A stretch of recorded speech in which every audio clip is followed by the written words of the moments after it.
right now you're live on Facebook. Oh, okay. So people nope, this is YouTube, sorry. Okay. So you'll see that people will start to, well, I don't know if you can see the numbers from there, but see, people will start to come in, and when I ask them to give me a thumbs up to let me know they can hear and all is well, this is when I start to do it. I got you. Yeah. So that's how. So just so you know, we're live, guys, on YouTube. Oh, but it's all right. You know, it's our YouTube people. I want you to stand up and cheer now. I'm so excited. Oh, Bedford. I woke up so excited that I get to hear Bedford. I mean, honestly, I'm so excited. So excited. I brought my journal. I got my pen. Both ways. I'm ready for my aha moment. I'm ready. Ready. You're right. I'm so excited to sit. And I keep tripping over myself. So, I mean, apparently that's just going to happen. I don't know. My feet. Yeah, I'm goofy with. Okay, well, let's ask them. So, Bedford, will you go up there and say, give me a thumbs up if you can hear me? I can hear you. All right, let's see. We've got, so far we've got 4 people in the room. So we're going to see if we get some thumbs up. It's a delay for us. So pretty soon, yep, we're starting to get the thumbs up that people can hear. That's YouTube. Yep, this is our YouTube feed. You're looking at the YouTube feed now. And you've got your clicker. I got the clicker. And you've got everything you need up there, the daily words up there. Yeah. Okay, now I'm going to start us over here on Facebook in the same manner. And here we go. So, does it give me? See, it does on the. All right. Oh, doggone! I wish I could. I wonder if I could do it right now. No, not even going to show me. All right. Okay. Let it go. Let it go. Let it go. Let it go. Life, love, and enlightenment.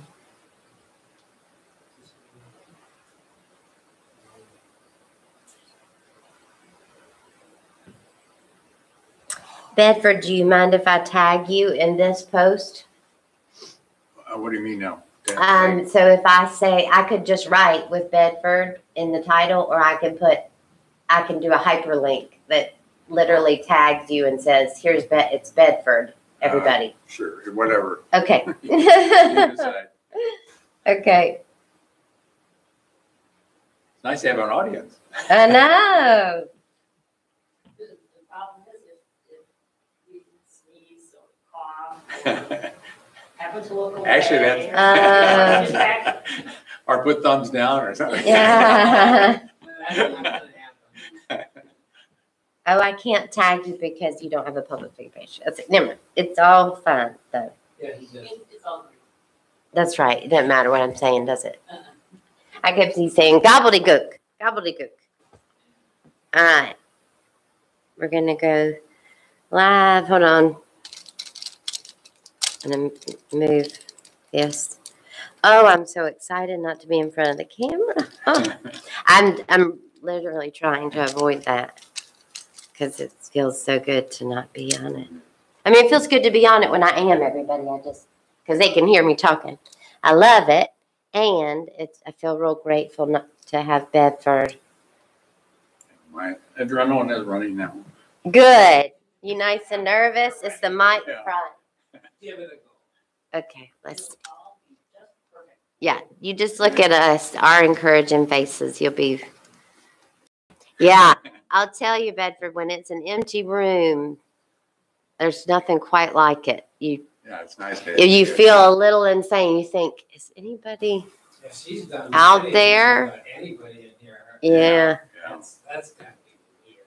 It is weird. How does it compare being here though at home where you also have done it? You mean doing the live at home? Yeah. It's a different feel. I bet. It feels like I'm saying, everybody come into my house and sit with me and let's talk for a minute. Right. There's a different feel to it, and I like it.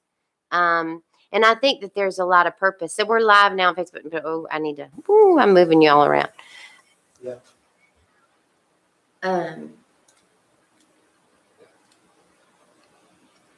Usually I'm not trying to avoid being on the camera. Okay, so yeah.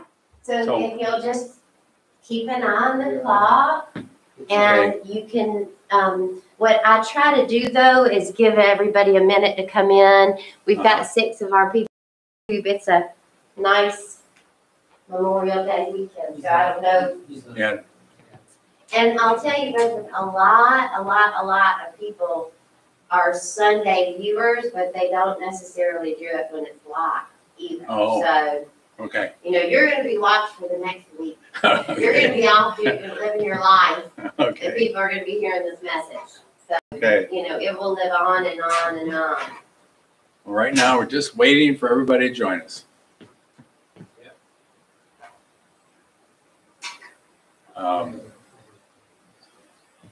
So what point shall I actually begin? I would say it's the longest 60 seconds, but about 60 seconds. Okay.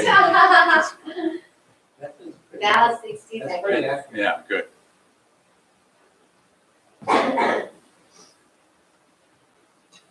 And remember that prayer sign's the first one, so Yeah. you want to use it as your.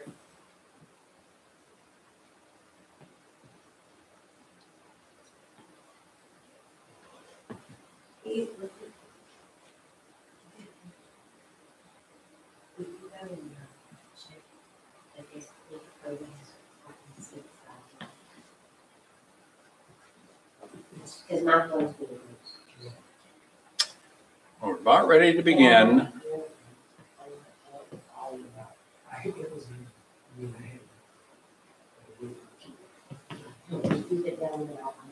So I'm going to go ahead and start and welcome everybody this morning. And I'm so honored to be here and help Lydia out. As most of you know, that she had some oral surgery this past week, and she would like to not have to have this responsibility this morning, and I was more than happy to help her out. But she is doing very well, and she's here smiling, and all is well in divine order. So thank you for the opportunity, Lydia. So glad you're here. And it's glad to know that you're doing well. Thank you. Let's begin with prayer on this Memorial weekend. Let's pause and be mindful of our breath as we comfortably breathe in and breathe out. Breathe in, inspiring love, and expiring wholeness. Breathing in, inspiring love, and expiring wholeness. For we are inspiring because of Spirit. Spirit is breathing us. Spirit is living us. We don't have life, we are life. We are Spirit in expression. We're mindful today that we are celebrating Memorial Weekend and mindful of all those who have not only served in the military, but have served our country through pain and difficulty and exaltation and joy. The Black people, the brown people, Asian people, the Caucasians of all different ethnic groups, all of whom have come into this wonderful experiment of America and contributed through their wonderful, unique presence to make, as the preamble to our Constitution says, an ever more perfect union. And we're all here as part of that as well. And recognize that in some point in the future, people will be remembering us, for we are here to bring out that which is the best within, that is guided by Spirit, enlivened by Spirit, motivated by Spirit. And with that in mind, let us begin. I'd like to start by actually motivated by something Lori Miranda asked in the community group last week. And I don't know if I'm going to get it right, Lori, but as I remember it, basically was that what is this about enlightenment and yet being human and individual? How does that come together? And so I began to ponder that more and contemplate it and doing some reading. And so today I want to try to bring together what I've entitled Life, Love, Enlightenment, and Uniqueness, which we'll see in a moment. I'll bring it up. This, I've linked all of these ideas together because I think they're all synonymous of what we really are all about. Love, life equals enlightenment, equals oneness, equals absolute, equals uniqueness. And I'll get into more of all that in just a little bit. I would like to, however, weave together both in a personal and universal sense with the truth that this represents, such that when hopefully by the end of the talk, there's a little greater clarity of what it means to have enlightenment and to be our individual selves at the same time. I start by weaving that personal and universal together with truth. And this is the truth. The personal, for me, as an example, is that I wrestle with any sense of how people are reacting to me, especially in counseling. If I lose a client before it's time, I wonder about that, and I think, well, what happened? Did I do something that wasn't good enough? And which, by the way, is probably the most significant individual issue that I experience with clients and within myself, which is basically, am I good enough? Just being who I am. It's a very, I think, almost universal, but the part that encompasses even more than that is the fact that we're also separate. And I think this was getting into Lori's question too. How is it that we are separate and enlightened? How do those two come together, if you will? So anyway, I'm trying to weave together the personal sense of good enoughness or a lack of it, question about it, separation and enlightenment and uniqueness. It may be too broad a task, but anyway, I'm going to do some further thought about it. So please stick with me. And I'd like to start with, in a couple more months, in August actually, it'll be 2 years that I was invited by a niece of mine to officiate at a memorial service for one of her children, a son, Brian, who had unfortunately overdosed in his early 20s. And she asked if I would officiate, and I said, sure. During the service, and it was very well attended, he was a popular guy, he was a football player at Missouri State University, outgoing guy. I noted that there are ways in which we can know that there's life beyond, and made reference to Eben Alexander and Anita Murjani, two people that I know Lydia has referred to, but in particular Eben Alexander, and the focus, actually with Anita too, the focus on love as a recognition that on the other side, we are loved unconditionally and fully and completely, no matter what. I was making that reference because that was a kind of reassurance to those in attendance that there's something beyond physical demise. And also I made reference to the first life idea up there, that, you know, life does not begin at conception. When egg and sperm come together, for the mammals anyway, that's not the start of life. It's the start of a new form of life. And that's a really important distinction, that life has no beginning. It's simply constant. It's simply always here, always with us. We do not have life, we are life. And so life has no beginning and it has no ending then either. It would be natural to conclude, which is another way of saying that there's evidence that life and love go way beyond any physical demise that occurs to all of us, of course, at some point.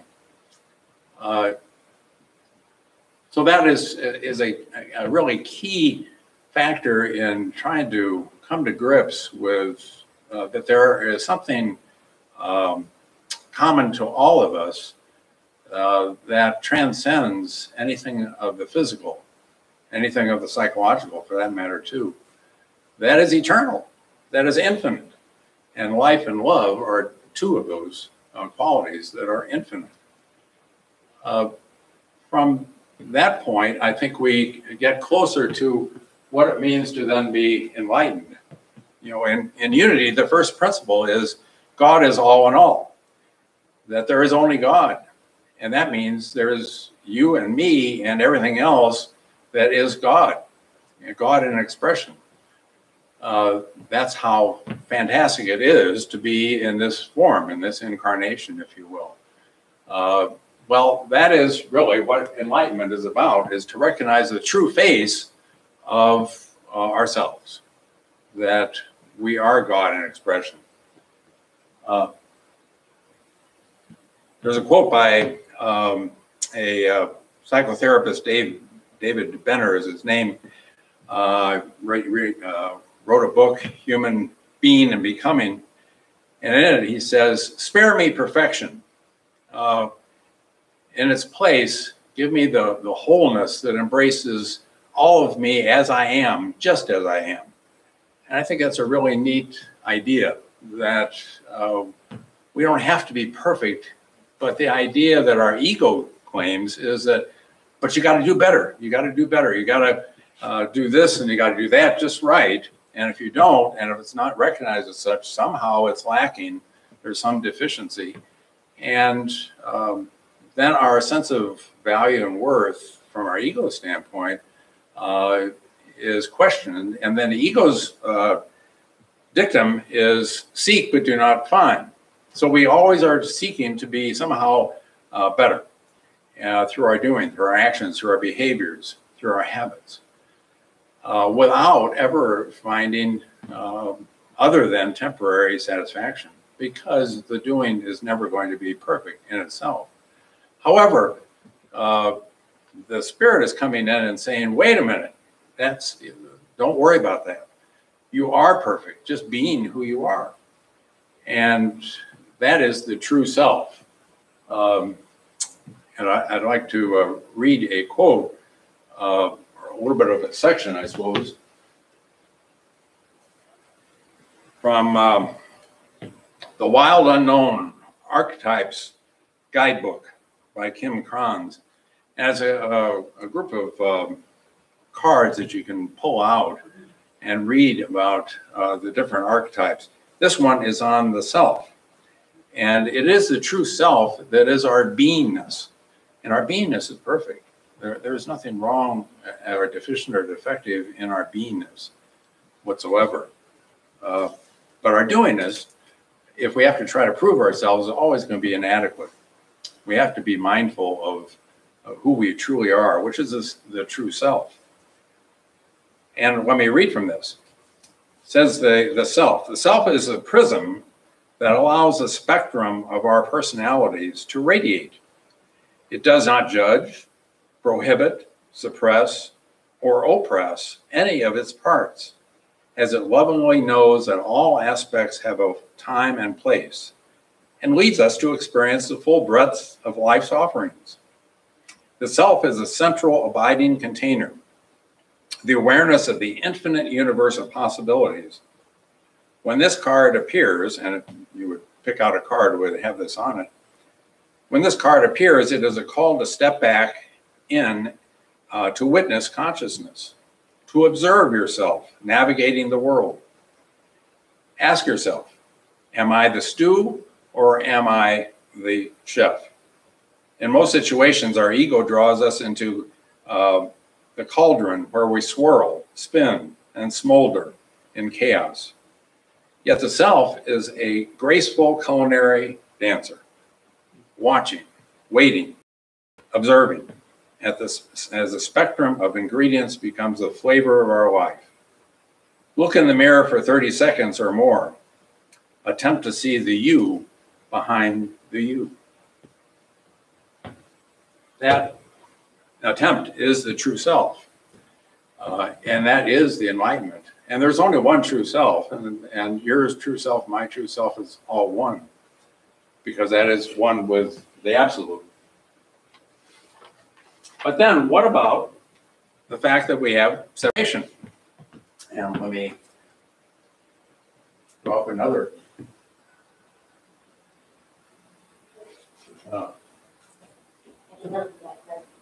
Okay, that's all right. That's the one you're looking for, right? Oh, yeah. All right. Okay, thank you. What about the fact that in all of the lines in there are different aspects of life, the different experiences, the trials, tribulations, the successes, and the joys, all that stuff is within the circle, bounded by the love and the wholeness and the life that is the reality. But inside, we, as humans, we experience this sense. And I think that is the universal addiction. That we come into this human incarnation and we are grounded in sensory experience. Our five senses are so powerful in how we come to feel things, experience things, know things, that it seems that we're separate, because I have my sense about things, you have your sense about things, and it's all different, with overlaps to be sure, but it's still very different. And so we have that sense of being separate from one another, and liking this and not liking that, choosing this path and not choosing that. All of us do that endlessly, which leads to being grounded in a sense so deep within that we're all separate, which is the origin of fear, the origin of all that besets us, befalls us, if you will, with problems and agonies and problems, is that we succumb to the notion that I'm separate from this true self. I'm separate from the source. Now, at times we can claim that, but the real objective is to do so in an emotional sense, to really know and feel in our bones that we are this true self, and we're not separate. However, we have a sense of that we are, let me hold on one second. So at this point, I'm trying to demonstrate that we are the circle, yes, but now we have the uniqueness and we're connected with all the differences that constitute our experience in life. And it's from that recognition that I'm going to go back.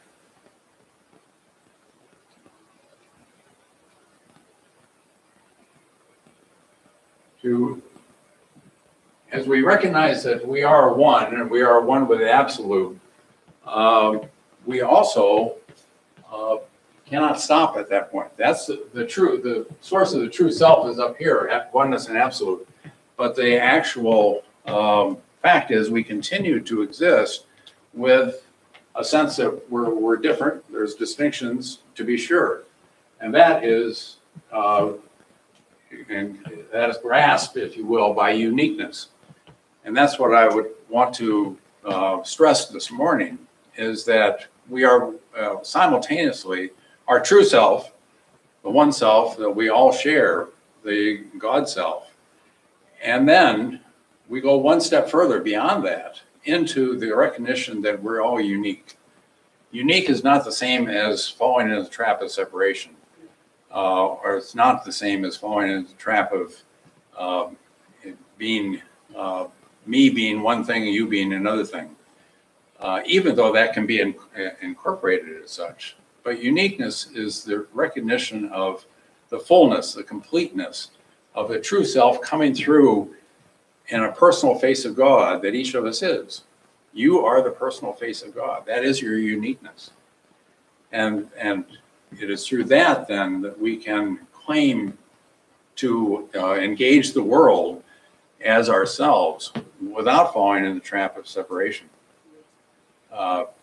And remain with the recognition that I am one with everything, as each of us is, and I am uniquely me, and you are uniquely you.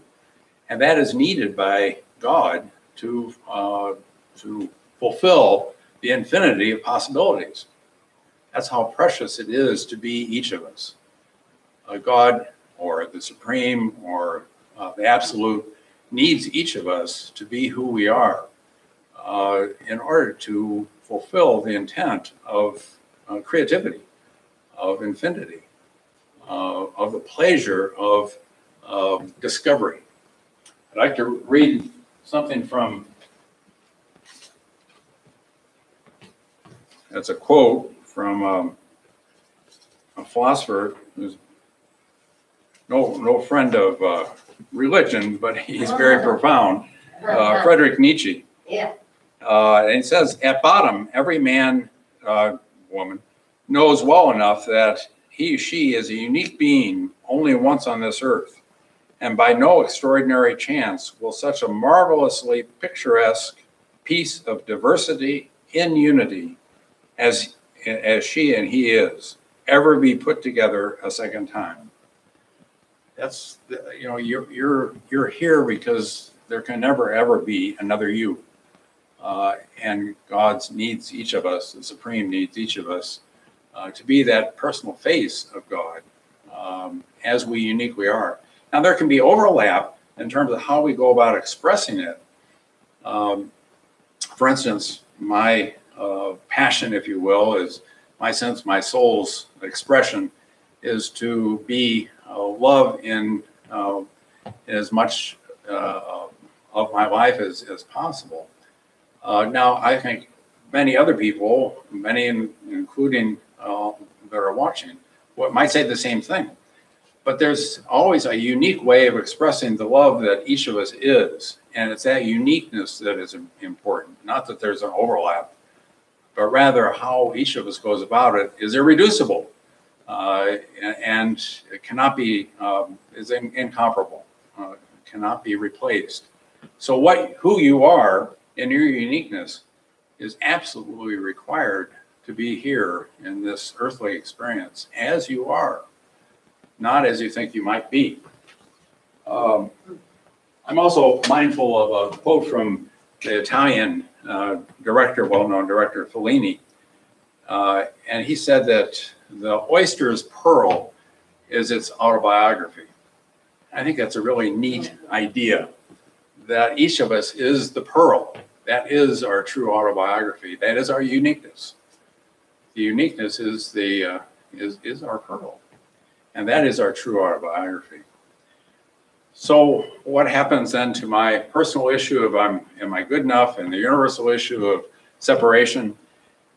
Because knowing this doesn't necessarily eliminate that we still experience senses of loss, of frustration, of challenge, and how do we handle that? Well, positive psychology, which is a relatively recent addition to the American Psychological Association, it has, I think, a really neat way of approaching our issues.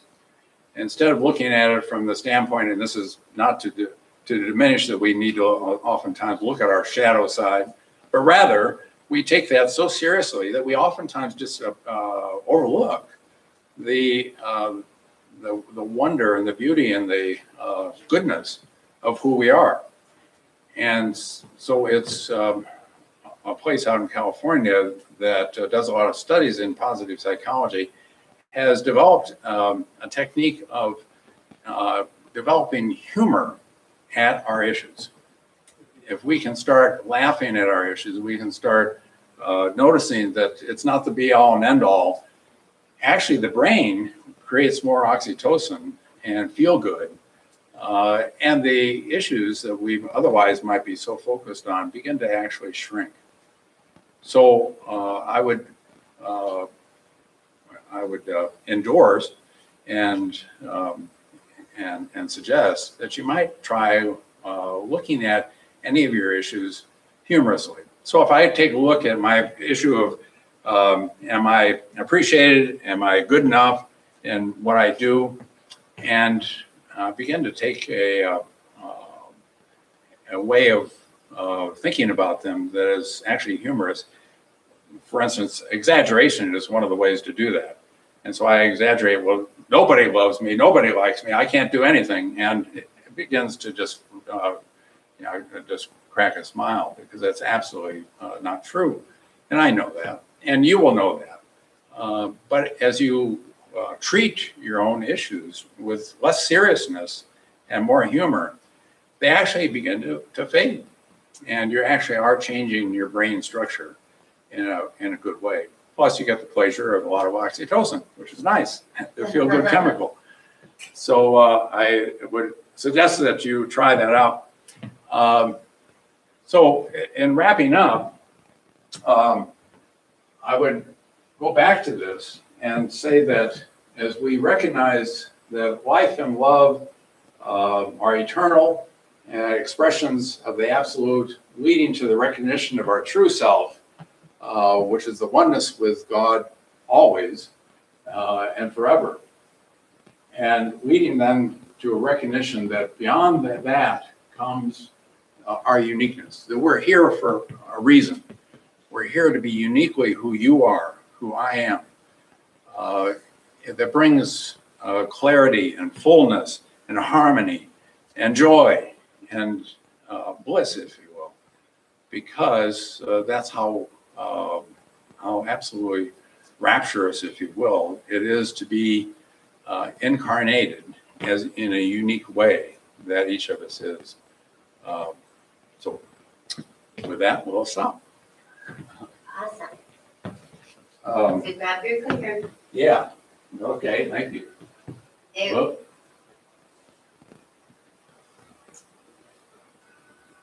Okay. Daily word. So let us read. I thought the daily word is often so appropriate that it says, and it fits in so nicely with what I intended to convey this morning, but it seems to work oftentimes just that way. So the daily word for today is inner peace. And it comes from the daily word, which Lydia refers to each Sunday as a marvelous publication by Unity with daily meditations. And today is inner peace, and peace grows with me as the affirmation as I remain centered in God. It certainly goes with the message today. And so reading from the daily word, inner peace, the peace of God that my words can only begin to describe, does not depend on outer circumstances. Peace does not come from any external source. It arises from within me. At a place in consciousness, sometimes called the center of my being, peace, like all the qualities of God, waits for me to recognize and claim it. I claim inner peace when I remember the truth that God's presence is always with me and within me. As I center my awareness in the divine presence within, Peace soothes my feelings and restores order to my thoughts. I move through all circumstances with calm assurance. Peace grows within me as I remain centered in God. Every event of my day contributes to the calm peace of my soul. Those of steadfast mind you keep in peace, from Isaiah, in peace because they trust in you. Really wonderful recognition to have. And I think, Lydia, do you want to say something about? I will. I wish I had checked the, I wasn't supposed to be on camera today, so I'm not camera ready. I just want to give everybody an update on the fundraiser, which is that as of, I think, Thursday, we were well over 11,000. And it ends, the fundraiser, I don't know what day it is. It's Sunday. So the fundraiser actually ends tomorrow. So anything that you give today by pressing donate now on that little button on Facebook or on our website is going to be added to that fundraiser total. Thank you so much to everyone who's given. Yet again, our community has come together to really support us financially, and we are thriving. And it is mere weeks until we're in the building together. And I know that if you're like me, there's been a sense of a little bit of impatience because we're in this final part and we think, oh, well, can't we just be there? Can't we just be back there? And several things have affirmed for us that the date we chose was the right one. July 11th was the right one. Trust me, the roof story in and of itself is proof that the July date was on purpose. Yes.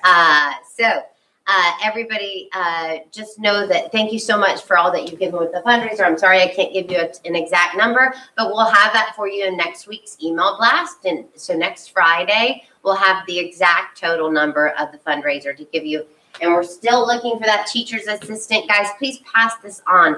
This is an opportunity for 16 and up, and it will begin in the fall, and it is going to allow our parents to stay upstairs and not take turns downstairs helping Priscilla. And the youth program is being worked on just like the music program. So lots of exciting things. I'm trying, my ego's dying a little. Because I was not supposed to be on camera today. So this is good. My ego's dying a little. Okay, so Bedford, I'm going to give it back to you. Yeah, thank you. And we'll do our vision. Thank you. So, let's do our vision together. A world powerfully transformed through shared spiritual awakening.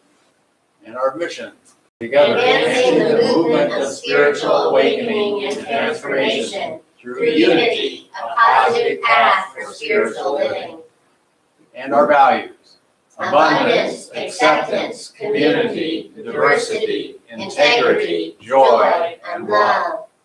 And we celebrate our children.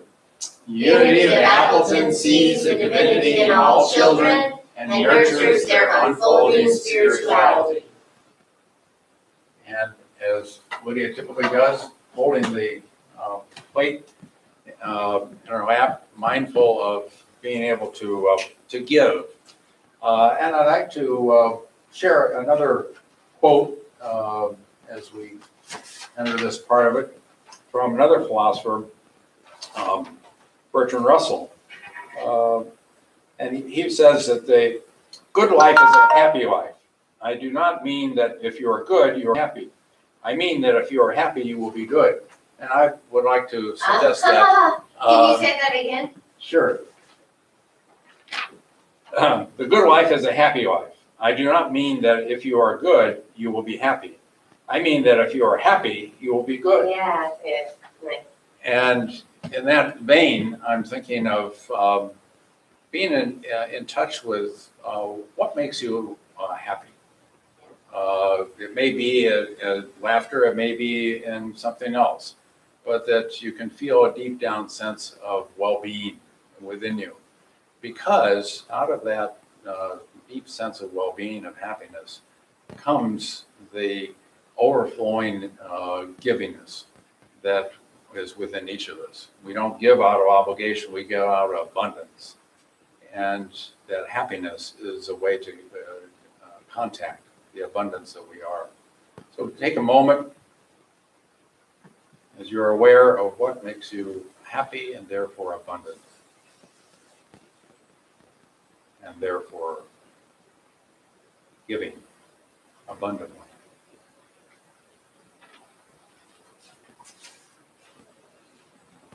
And so we move on and affirm our prosperity together. Unity of Appleton is alive with the energy of spirit in in the the flow of divine abundance and radiant with unlimited possibilities. And our celebration of giving and receiving together, divine love in and through me, blesses and multiplies all that I am, all that I have, all that I joyfully give and willingly receive. I give in love and I trust God as my source. And now, let's end as we typically do with the prayer of protection together. The light of God surrounds us, the love of God enfolds us, the power of God protects us, the presence of God watches over us. Wherever we are, God is, and all is well. So join us on the Zoom. Tell them to join us. Yeah, please. Join us on the Zoom, everybody. Yeah, about 5 minutes. Yes. Yes, you can hop on over right now. We'll see you in just a minute. Join us on the Zoom, everybody. I'm hiding. Join us on the Zoom, guys. Okay, and we're going to post it now. Awesome. You're great at Bedford. Yes, my only complaint is that I cannot